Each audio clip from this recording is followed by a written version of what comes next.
ഈ സ്ത്രീകൾ എങ്ങനെ ആയാലും എങ്ങനെ ഭർത്താവിന്റെ കുറ്റങ്ങളും കുറവുകളും കണ്ടുപിടിച്ച് കയ്യിൽ കിട്ടുന്നതും എടുത്തുകൊണ്ട് പിണങ്ങി ഇറങ്ങി പോവുകയാണ്.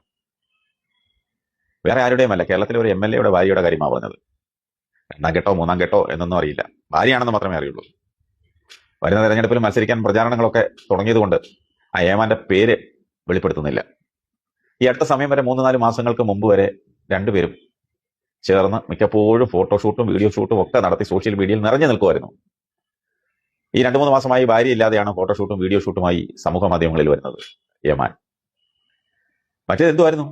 ആനയുടെ തുമ്പിക്കൈയിൽ കിടക്കുന്നു, ഇരിക്കുന്നു, ഊഞ്ഞാലാടുന്നു, കളിപ്പാട്ടങ്ങളുടെ ഇടയിലിരുന്ന് കുണുവാവെ പോലെ കളിക്കുന്നു എന്ന് വേണ്ട, തകർത്താടുകയായിരുന്നു.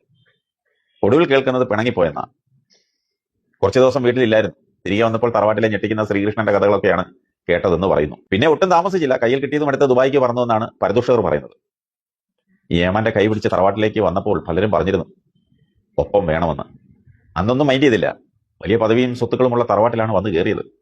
പക്ഷെ എന്ത് ചെയ്യാം, ഇപ്പോൾ പിണങ്ങിപ്പിരിഞ്ഞ വിദേശത്താണ് ആ പാവം സ്ത്രീ.